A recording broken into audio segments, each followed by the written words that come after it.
20واں سوال دیکھ، اتعتقدون ان علم النبی صلی اللہ علیہ وسلم، یہ 20واں سوال یہ ہے، حفظ الامان تھانوی کی ایمان عبارت پر ہے کہ کیا تمہارا یہ عقیدہ ہے کہ رسول اکرم صلی اللہ علیہ وسلم کا علم زید، عمر، بکر، حتیٰ کہ مجنون، حتیٰ کہ جانوروں کے برابر ہے؟ کیا تمہارا یہ عقیدہ ہے؟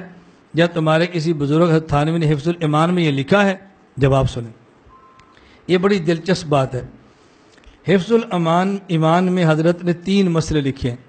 نمبر 1، قبر پر سجدہ تعظیمی حرام ہے۔ نمبر 2، قبر کا طواف حرام ہے۔ نمبر 3، حضور پاک کو عالم الغیب کہنا حرام اور ناجائز ہے۔ اب عالم الغیب کہنا کیوں ناجائز ہے؟ فرمایا غیب اسے کہتے ہیں کہ مالم یقم علیہ دلیل ولم یکن الی درکہ وسیلۃ و دلیل، کہ سبیل، غیب اسے کہتے ہیں کہ جس پر کوئی دلیل نہ ہو اور اس تک پہنچنے کی کوئی صورت نہ ہو۔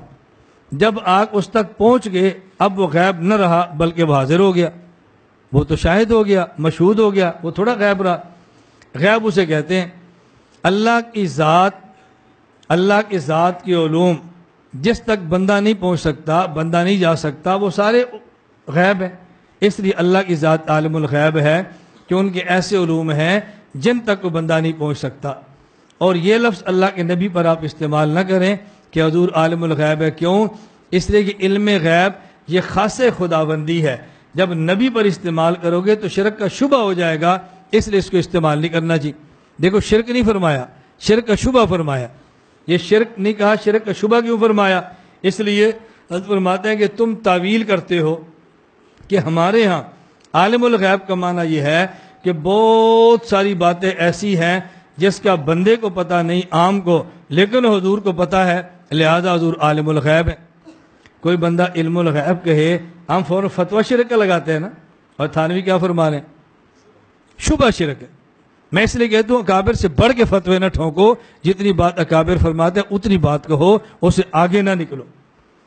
مجھے پرسوں ایک ساتھی نے پشاور سے فون کیا، 2-4 فقہ کی عبارتیں اس نے پڑھی، فلاں فلاں نے لکھا ہے کہ جو اللہ کے علاوہ کسی اور علم الغیب کا قائل و مشرک ہے، اور علامہ محدث کشمیری فرماتے ہیں بریلوی مشرک نہیں ہے، تو پھر علامہ کی عبارت ان کے خلاف ہو گئی۔ وہ سمجھتا ہے کہ میں نے 4 فقہ کی زبانی عبارتیں پڑھ دی ہیں نا، یہ مجھ سے متاثر ہوگا کہ بہت بڑا مولوی ہے، اس کو بڑے حوالے آتے ہیں۔ میں نے کہا بھی علم الغیب کا عقیدہ تو شرک ہے، لیکن حضرت تھانوی کو مشرک کیوں، حضرت کشمیری مشرک کیوں نہیں کہہ رہے؟ حضرت کشمیری کا ذہن یہ ہوگا کہ جس علم الغیب کا اعتقاد شرک ہے اس علم الغیب کی یہ قائل نہیں ہے، اس لیے نہیں کہتے ہوں گے۔ اس لیے علامہ کشمیری کی عبارت فقہا کے خلاف نہیں ہے۔ بہت جلدی باتیں لڑایا نہ کرو، تطبیق کی صورت پیدا کیا کرو۔ اب حضرت تھانوی فرماتے ہیں اس میں علم الغیب اگر نبی پر ثابت کریں گے تو پھر شرک کا شبہ ہے، اور فرماتے ہیں یہ نہ کرو۔ کیوں نہ کرو؟ آپ کہتے ہیں ہم حضور کو عالم الغیب اس تعویل اور اس معنی سے کہتے ہیں کہ بہت ساری باتیں ایسی ہیں کہ جو اللہ کے نبی صلی اللہ علیہ وسلم کو معلوم ہیں اور عام آدمی کو معلوم نہیں۔ پھر میں اگر یہ تعویل کر کے حضور کو عالم الغیب کہنا ہے تو یہ تعویل کر کے کوئی بندہ کہہ دے گا میرا باپ میرا خالق ہے۔ کیوں؟ میرے یہاں خالق کا معنی یہ ہے کہ جس کی وجہ سے میں پیدا ہوں، باپ کو، لہذا میں خالق ہوں۔ میرے یہاں خالق کا معنی یہ ہے، تعویل کر لی۔ ایک بندہ کہے گا میں جس فیکٹری میں کام کرتا ہوں نا، فیکٹری کا مالک میرا رازق ہے۔ کیوں؟ میرے یہاں رازق کا معنی جو کام لے اور تنخواہ دے، لہذا وہ رازق ہے۔ یہ تعویل کر کے اب عالم الغیب حضور کے لیے ثابت کریں گے تو تعویل کر کے اللہ کی ساری صفات ہی مخلوق پر چسپاں ہو جائے گی، پھر اللہ کا کمال کیا رہ جائے گا؟ بتاؤ، بات سمجھ آ گئی؟ نمبر 2 فرمائے دوسری بات، تھانوی کی کتنی دقیق بات فرمائے دوسری بات، اگر جس تعویل سے تم اللہ کے نبی کو عالم الغیب کہتے ہو، اسی تعویل سے ایک بندہ کہے گا اللہ عالم الغیب ہی نہیں ہے، وہ اللہ سے نفی کر دے گا۔ کیوں؟ وہ کہتا ہے میرے یہاں عالم الغیب اسے کہتے ہیں کہ جس کو بہت ساری ایسی باتوں کا پتہ ہو جس کا دوسروں کو پتہ نہ ہو، لیکن عالم الغیب کا معنی یہ نہیں ہے سب کو پتہ ہو، لہذا میں اللہ کا عالم الغیب نہیں کہتا کیونکہ اس کو سب کا پتہ ہے۔ پھر کیا کرو گے؟ تعویل سے اگر حضور کے لیے ثابت ہو رہا ہے، اللہ سے انکار بھی ہو جائے گا۔ سمجھ آ گئی دلیل؟ بھئی نہیں سمجھ آئی پھر میں کہوں؟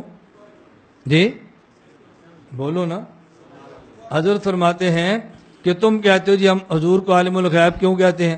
ہمارے عالم الغیب کا معنی یہ ہے کہ ان کے پاس اتنے علوم ہیں جو عام بندے کے پاس نہیں. اس کا معنی یہ نہیں ساری غیب کی چیزیں.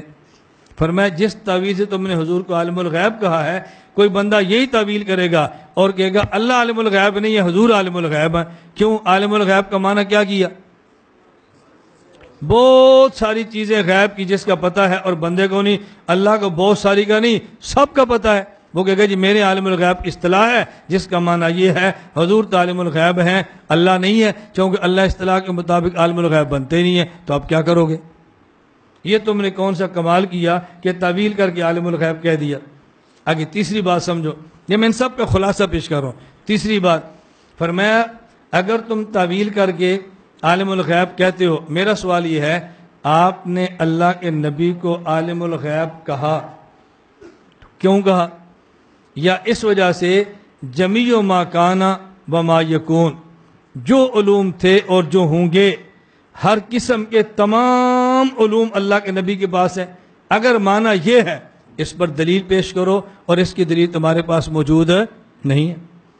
اور اگر اس کا معنی یہ نہیں ہے، اس کا معنی یہ ہے حضور پاک کو بہت ساری ایسی چیزوں کا پتہ ہے جس کا ہمیں نہیں پتہ، ہم اس وجہ سے عالم الغیب کہتے ہیں. اگر پہلی وجہ ہے اس کے پر تمہارے پاس دلیل نہیں ہے، اور اگر دوسری وجہ ہے یہ حضور کا کمال نہیں ہے. یہ حضور پاک کا کمال کیوں نہیں ہے؟ ایک بات کا مجھے پتہ ہے جس کا ان کو نہیں پتہ، ایک کا ان کو پتہ ہے جس کا مجھے نہیں پتہ، تو کمال کون سا ہوا؟ یعنی اللہ کے نبی صلی اللہ علیہ وسلم کو بعض ایسی باتوں کو پتہ ہے جس کا ہمیں نہیں پتہ. کئی حضور کا کمال کون سا ہے؟ ایک بات کا زید کو پتہ ہے، بکر کو نہیں پتہ، بکر کو پتہ ہے زید کو نہیں پتہ. حتیٰ کہ ایک بات کا ایک پاگل کو پتہ ہوتا ہے اور عقل مند کو پتہ نہیں ہوتا. یہ کون سا کمال ہے؟ اور ایک بات کا جانور کو پتہ ہوتا ہے، انسان کو پتہ نہیں ہوتا. یہ کمال کون سا ہے؟ دیکھیں چیونٹی کو پتہ چلتا ہے نا گھی کہاں پڑا ہوا ہے، ہمیں نہیں پتہ چلتا. ہدہد زمین پر پتہ چلتا ہے یا پانی ہے کہ نہیں، ہمیں پتہ نہیں چلتا. ککڑی کو مرغی کو پتہ ہے میں نے انڈا کہاں دینا ہے، ہمیں نہیں پتہ اس نے انڈا کہاں دیا ہے، پتہ ہے یا نہیں، تو کیا ہم سے افضل ہوگی؟ فرمایا حضور کا کون سا کمال ہے؟ میں اس لیے کہہ رہا ہوں کہ عالم الغیب اللہ کے نبی کو نہ کہو. اگر عالم الغیب بایمانہ کہ جمیع ما کان ما یکون کا علم تھا، اس کی تمہارے پاس دلیل نہیں ہے.